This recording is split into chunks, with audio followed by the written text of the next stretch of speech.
You can be too scared to live sometimes, can't you? But anyway, who wants to live in the real world? It's much better to live in your own fantasy.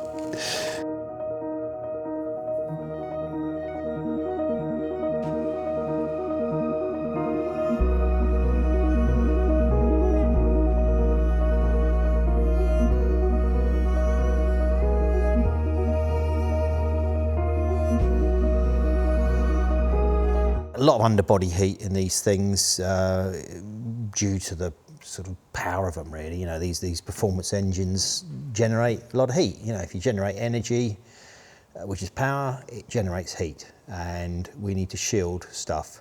So Maserati put a heat shield on the corner here, so it shields the manifolds from all your braking systems, so to stop that overheating and so on, because as we know, brake fluid's hydroscopic, which means it absorbs water and it boils if it gets hot. And then you get air, what they call vapor lock, and that's when you see people not being able to use their brakes. You'll see this on you know, when people have got old brake fluid, it's what happens. You know, the brakes work fine when it's cold, you warm them up a bit and then they go. With, you know, quite disastrous consequences. But anyway, so that's it. It's this thing here we've got to make, one of these. So you see we've got it there. We've got a bit here where the steering column passes through it. These ones don't seem to have anything going through them at the minute, so I don't know about that. And then we've got sort of dimple here, which is around where the gearbox dipstick is. But you can see this stuff, if you look at it, it's sort of starting to disintegrate a bit. And yeah, I know what that's made of, and you can probably guess that's asbestos. So we need to be very careful with that in handling it, and we don't want it flaking away and breathing too much in. So this is aluminium, this part, and then these rivets are holding the asbestos on. So you need to be careful, you know, not to create dust with this, and be a bit careful, you know, a bit careful around it, because this is the nasty stuff, the proper nasty stuff. So. And we don't want that. It's what did for Steve McQueen, wasn't it? Asbestosis. They reckon it was when he was working in the Navy, when he was doing his national service, he had to pull out a load of pipe lagging or something to do with that, I think it was. And that's what they reckon, you know, where he got it from. So it's a nasty business. And when I was a kid, we used to lock each other in the shed. Because there was the neighbour's shed. The dad wouldn't let you go in the shed, said it's because it's got asbestos in it. I bet it's probably because he's hiding up something in there that he shouldn't have had, but anyway. And we used to take turns in locking each other in it, and you know, and trying to see how long we could hold our breath for whilst we're in there. Anyway, a bit stupid. I don't think we were really in real danger. But yeah, but this stuff, let's be reasonable with it. You can see it starting to delaminate. We'll handle this with a bit of care and so on, and we'll be making a couple of these. And I've got some better stuff, modern heat shield stuff to use on it. So yeah, we'll do that, and we'll make a nice, you know, make a nice job of it. It'll look right, but it'll be safe. That's the plan. For something like this, it's quite nice to have a paper rather than card. You could use card, but it's fairly easy to use this because you can sort of move it around to the shapes you want quite easily to get it anyway. So we'll just do that. We'll cut a bit off, cut it to size and see what we got. And then we've got to allow for, there's going to be some folds and returns on this we've got to think about. So we'll just do that.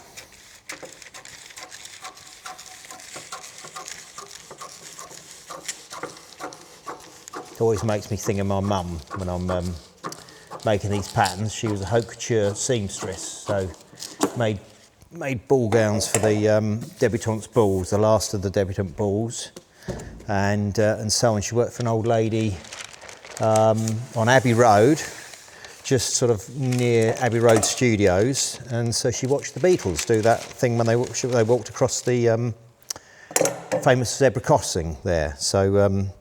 I think by then she wasn't doing so much work for this lady, but yeah, but that was the thing. I always remember being told about that. Mum died when I was a kid, so I don't know, you know, it's all stuff I've been told about. But she was very talented artist and a very talented seamstress. So haute couture seamstress, you know, top of her game she was. So I always think of her when I'm doing this sort of stuff and how she'd be making these patterns in a similar way. And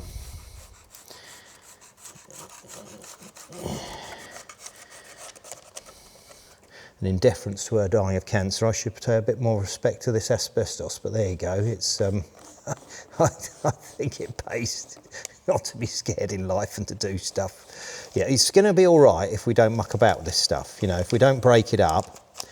So yeah, there's one thing about being careful around something, there's another thing of, you know, being careless, and there's another thing about being reckless, but I'm being careful with it, and I'm not being scared for the sake of nothing, you know.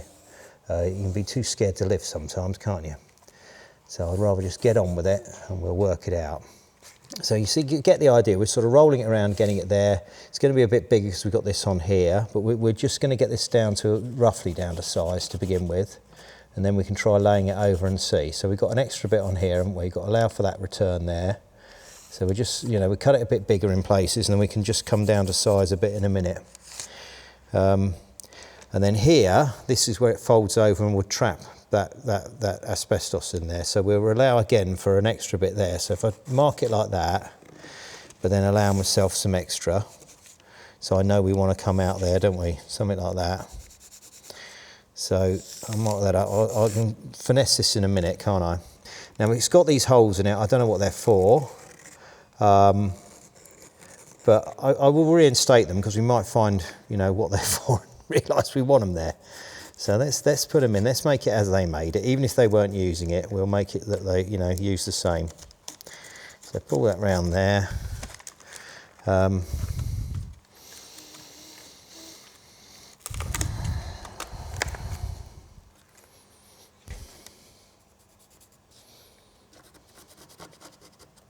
So we used to go and visit the old lady who my mum worked for. And she, you know, as I was a kid, I used to go and visit her quite, you know, over the years would see her. I mean, I lost touch with her when I was a teenager when my father died, so I did lose touch with her later on in life. But anyway, she was quite elderly. She wouldn't have been, you know, I'm sure. It was just one of them things, you know, you lose touch with people. I do regret that. But one of the other regrets I've got is that because she knew I liked cars so much, she gave me these wonderful posters, originals, that her son had made for the Bugatti Trust or Owners Club or something like that. So there's these beautiful old Bugatti posters, and I had them. And I had them when I had them stored, one of the places I'd stored, and someone broke in and stole them, and stole loads of things, loads of things that I really cherished, you know, that were to do with parents, an old clock and all sorts of things. And, you know, I sort of, I'm not angry at them, but I'm angry at myself for not taking better care of them, which, you know, it's one of them things, isn't it? You know, they didn't know what they meant to me. Mind you, they wouldn't care anyway, would they? There you go. Right, so you can see, look, we've got some horrible bits of dirt here and dust to do with that, so I'm gonna be careful with that, sweep that up before we mess around anymore. I mean, that's all black, so I think that's actually paint, isn't it? It's not that horrible, you know, grey stuff. It doesn't look like the nasty gear, does it? Right, so 70 mil there.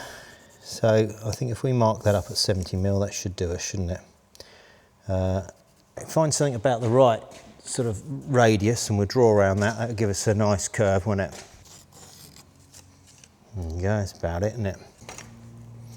So I reckon that's about right, don't we? I mean, these are going to be straight edges, so we can start sharpening some of these things up a bit. And then we wanted to allow extra on there to fold it over, didn't we? Which we can do now. And then that was an extra tab, wasn't it, we were allowing there, but we'll leave that, yeah, we'll just neaten that up, but we'll leave that fairly long for now, and we can come back and finesse that in a minute. So that looks about right, and I think we want a straight edge across the bottom here, and we've got another tab there, so I'll get a longer ruler for that, just to double check that. So that all goes onto that chassis rail, and we know that chassis rail's straight, so we can take this as a straight line. So although we haven't got it marked straight on here, we can sort of take our datum and say, yeah, that will be straight. So we do that across there like that. We know that's straight, and then we want to allow for our tab, which will be, again, would be straight, wouldn't it? So we can just mark our tab out there, and then I think that'll go back like that. So there you go. Right, that'll do that. So yeah, let's get this chopped out. So these are actual tailor shears, but these aren't my mum's. You know, unfortunately I haven't got anything like that. I'd love to have things like that, but I haven't got them. But you know, it's at least I can think about her.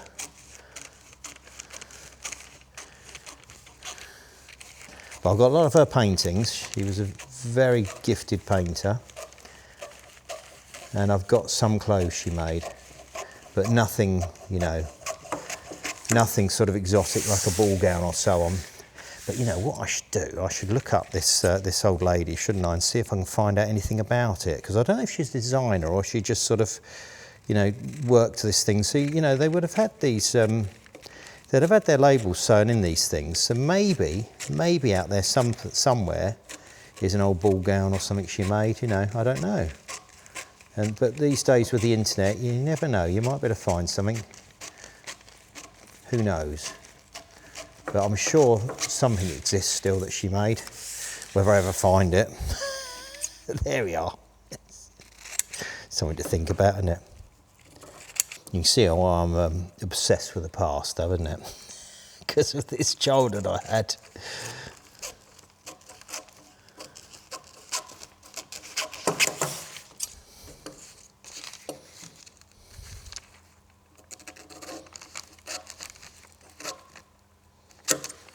Yeah, the romance of a time I never saw. But anyway, who wants to live in the real world? It's much better to live in your own fantasy.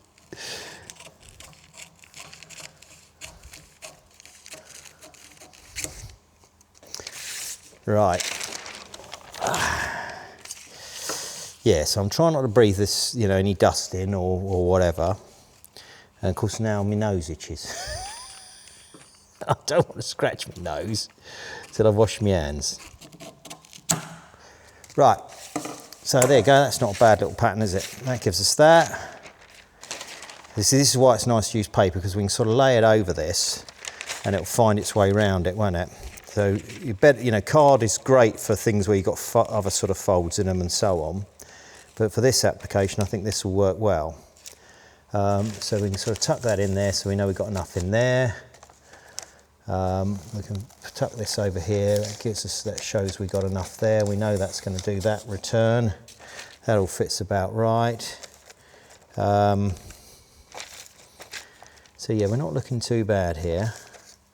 And that's our fold over there, isn't it? So let's just make sure this sits about right. So I think we can probably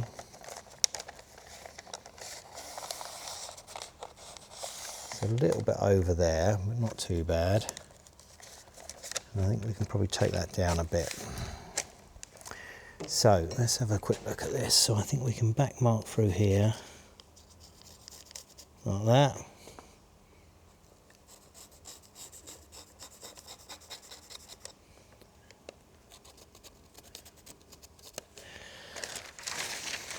Right.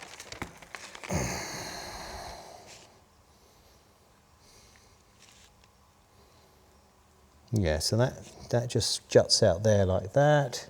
That goes straight down there like that. So I think that's a bit better.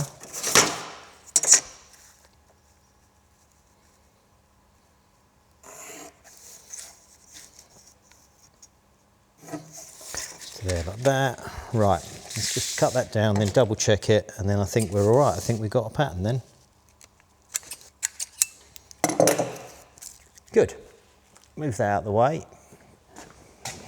No, we're not using satin. It's a bit of aluminium. Right. Still called material, even though it's not fabric. So there you go, that'll give us that, won't it? Shows what we got. Now if you're using steel, I've got some nice little magnets that you can hold this down in place with, you know, stop it moving around whilst we mark it out, but I haven't got that. Sorry, what am I talking about? I haven't got that. Can't use that because this isn't magnetic, is it? So if we're just careful with a bit of tape, we can just tape a couple of bits down, can't we? Just to give us a bit of something to work with. Now I'm going to have to make a few of these, aren't I? Because I've got 2 cars that need these, and I think that actual one that we're using as a pattern, well, that's going to need to be replaced, isn't it? Because they can't have that asbestosy one, can they? So we'll have to deal with that as well. So there we are. Now I've lost my pen. Be behind me here if I was a carpenter, wouldn't it? But I'm not. Right, so we can mark this out. So if this was something I felt I needed in stock, you know, it'd be worth having one just as a template, so I can just have that. Rather than this as a template, have a bit of actual sheet. You know, it's probably better to use a bit of scrap steel, you know, something that's gone a bit rusty that isn't very good anymore, for a pattern rather than a nice expensive piece of aluminium. But there we go. We'll see. I might keep a pattern for this. It could well be worth it, because I don't expect it's the only one that has been lost or needs replacing, is it? I mean, the one on the other Spider isn't very nice. That's been made, but that's not been made that well. I reckon we could make a better job of that one. But anyway, not for now. Got other things to do on that one. And that should do that, shouldn't it? So if we take this off, and then we can put some marking, you know, where we've left these, we can then use the ruler to get it a bit smarter, can't we? Now, a lot of people wouldn't use some of this. They'd use a scriber to get it, you know, a bit sharper, the line that we're working to, but we don't have to be that precise for something like this. There's going to be, you know, a bit of give in it. I'm not too fussed about that. And if we cut to the line, you know, the right side of the line will be all right. I'm not fretting about that. We don't need to go over the top on this, do we? Get too fretful about things. Right, there you go. That's marked out on it. So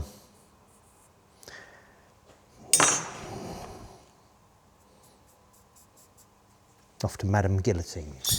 Right, let's get this chopped down to size. So what we've got,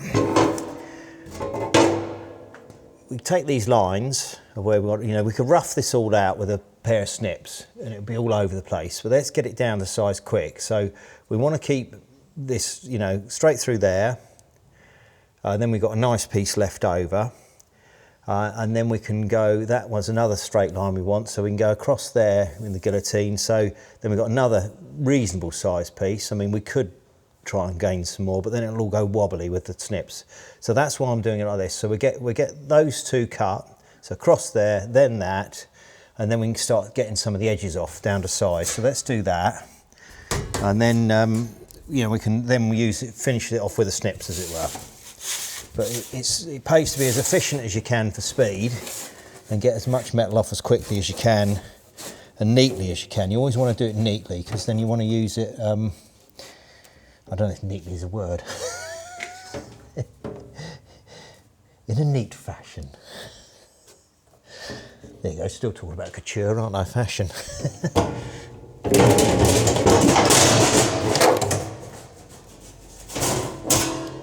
There we go, put that on the pile. And we go through this bit here.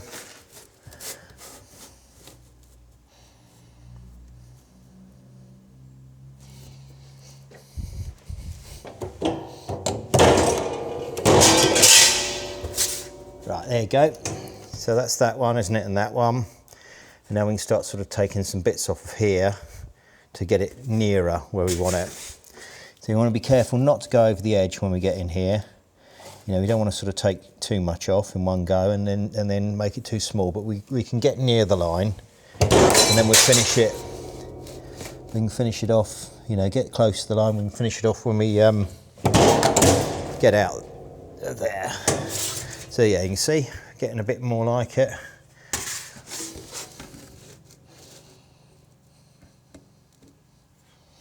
You don't have to have a guillotine, it just, if you have, make use of it.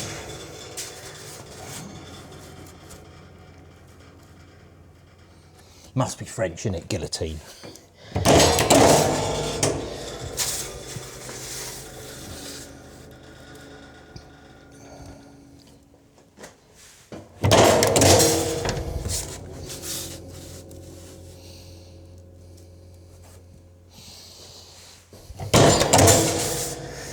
Right, and then of course we got that line, which is a lovely straight line there, but then if we cut through there, we're going to lose some of this. So we can probably go from there to there, and then we'll have to finish that by hand, and then obviously we've got all this to do. So yeah, we don't want to go cut off the decent size bits, do we? But I reckon we can get a lump of that off in one go. All right, a bit more like it, isn't it? And we've got a nice hole punch we could use for that to do that radius if we wanted to, which we might have a look. You remember them hole punches we were using when we were doing the sills on the Maserati, when we were doing the swages? I could maybe use one of them if it's the right size or very near it. I mean, I can obviously hash it out with the, you know, snips. But let's have a look. Let's have a look at that, see if I've got a nice hole punch. But yeah, we're getting there. Right, we'll use a Q-match punch to cut through this, then we'll get a nice radius. So, yeah, I'm not too worried about the size of this, you know. I mean, what is this actually? We were saying it's a sort of 70, weren't we, across there? So what is this? Well, that's it, isn't it? That's a 70. But if it's 71 or 72 or 73 even, or even 68, I'd use it, and then we'd sort of cut it accordingly. I think it'd be fine. I don't think it's something you need to fret too much about. Well, let's just set that up about where we want it, because we've got to make a hole to put the bolt through, and then we can close it up. So if we get our hole about right where we want it, and it needs to be a fair size because we've got to get that through it. So sometimes the best thing to do is to use the smaller Q-max to go through it, which has a smaller bolt in it. Or if I've got where I can get into it, I'd use the Whitney punch, the big one, that's the little one. I'd use the big one with some of the bigger tooling in it. And that's deep throated, isn't it? So you can get to it, but of course that's not deep enough, is it? That's not going to get into where we need. So what I'll do is I'll drill a hole, and then we use this to make the hole we want, and then we can do that. So we need something about that size. So that's going to be around the 10 mil, isn't it? It's approaching 10 mil. So yeah, let's use that.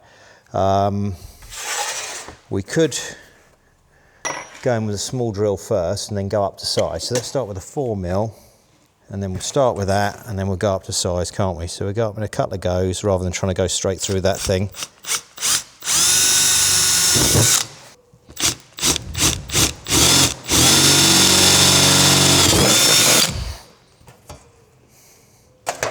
Right, so we can go in with that. There you go. Put it on the reverse like that. You remember these on you know, like I said before, when we were doing the Maserati sills, wasn't it? There you go. So let's cut that hole. That gives us a nice one to put that in. What I'm going to do, I'm going to use that from this side round. And the reason is then I can sort of centralise this, can't I, to see where it goes, because obviously that hole isn't exactly, you know, there's a bit of movement in that, isn't it? Which is good, because that's what we want to do to get it to roughly where we want it. Well, more than roughly, isn't it? You know what I mean. Right, so there you go, that'll do. And then we'll cut through that one. So this is quite easy to do because it's aluminium. Cuts through a lot easier than obviously the steel was a bit tough, if you remember. So there we go, so let's wind this through.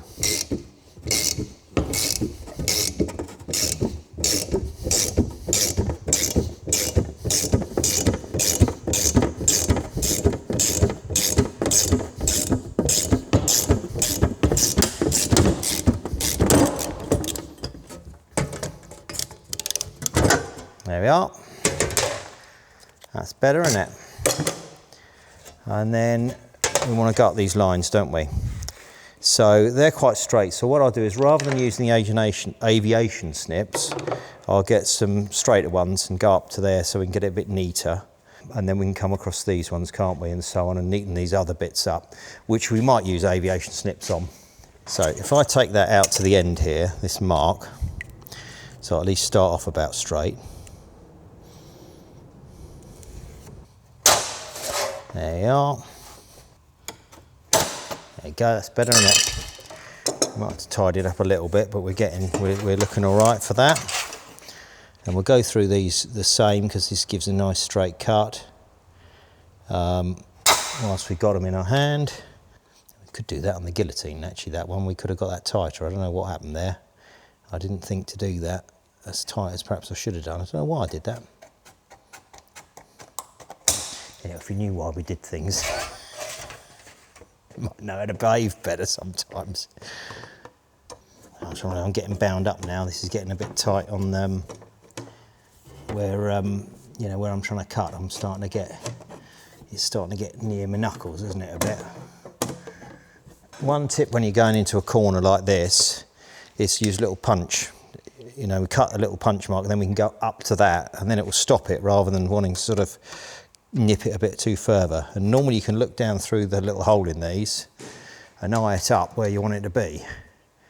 So you can pick up on both bits of it, or you can use a centre punch to mark it just shy of where you want it to be, and then use the little pimple to line it up, which can also work. But for this purposes of this, I'll see if I can eye it up, see if I can eyeball it.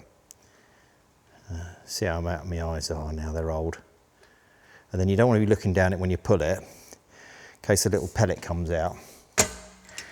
You see, little pellet. You don't want that popping out and hitting you in the eye if you're looking down it, do you?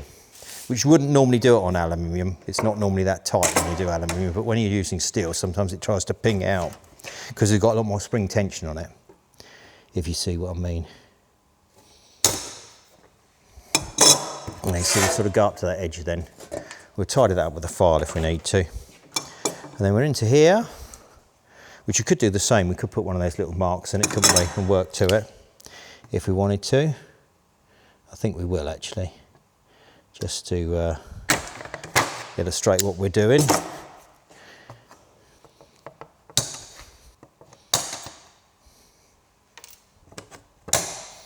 Right, that's cut it, that's done, isn't it? So that's good. We just want to neaten these up a bit. So we'll put them on here, and I'll use a little flipper just to straighten them up a bit. You have to be a little gentle with the alley because it's very easy to put lots of little dents in it. We'll just neaten that up a bit so it looks a bit better.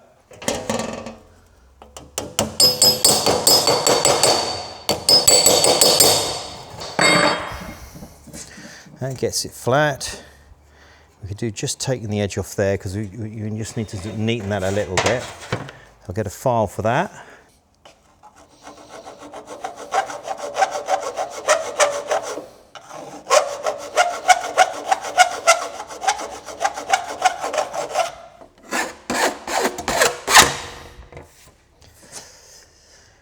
Right, so we've got our shape, what we want. And then we've got to remember we need our returns, don't we? So we've got to this fold that way. And is that fold that way, or is it down the other way? I can't remember. So we'll have a look at the actual thing we're copying. So that's the one we're copying. So that goes down, this one comes up. But we also got to get this curve into it, haven't we? This nice curve. So we'll put it in the rollers to do that.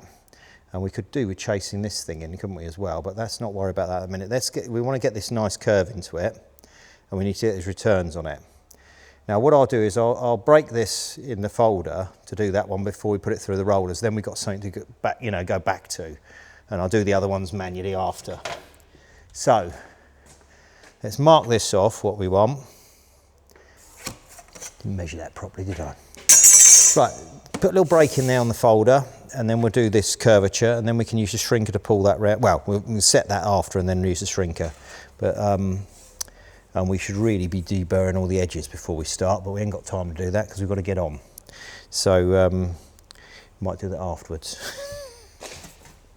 I said I didn't have time to, but I sort of, you know, I found the deburrer on my way round here. So let's do it quickly.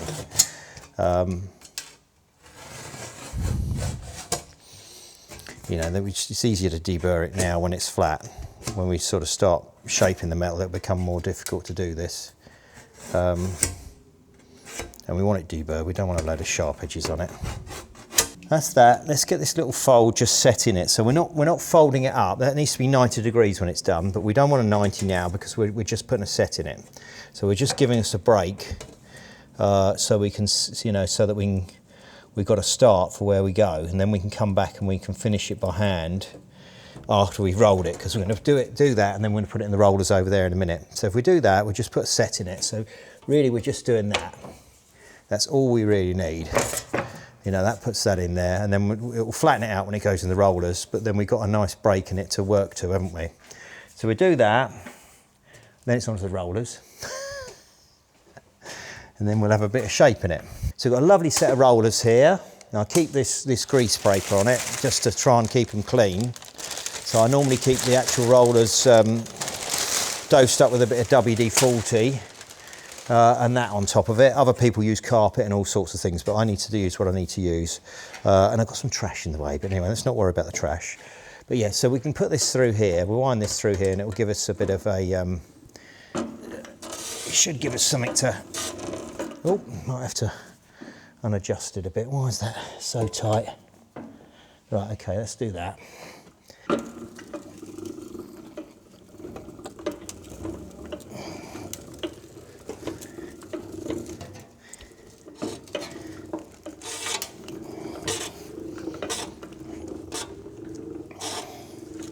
Now, I'm trying to put a bit of curve on this, so what we'll do is we'll raise the rear roller up. I mean, these are great for door skins and all sorts of things. These are really nice set of rolls, actually. I very rarely use them, because you don't have to much, but when you do want them, you've got them. And, you know, I'm very lucky to have managed to get these, and they're in nice condition. You know, the rolls themselves are good.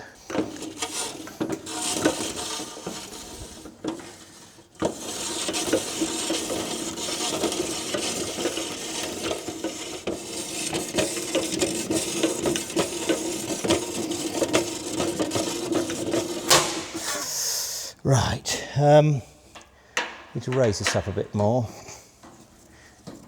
and get a bit more tension on it.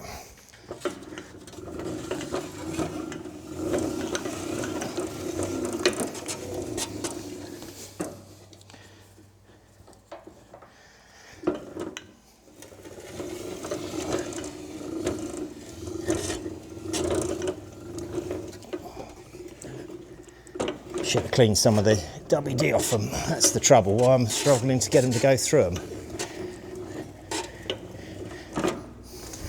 Right, look, you get the idea. That's what we're trying to do. We're trying to get some curvature into it through here, and then we can bend this back up. But we might have to come back to this one. But you get the idea. Look, we're getting there. We're getting there. So that's that. There we are. Talking about couture at the V&A. That was an exhibition, 6th of January 2008. So that's a while ago, wasn't it? But yeah, that was at the V&A, which is a beautiful museum in at the V&A. And yeah, that's the bag from where I bought the book. I'll bring the book in and we'll have a bit of book club, shall we? And we'll finish that off. All right, that's it for tonight. Night night.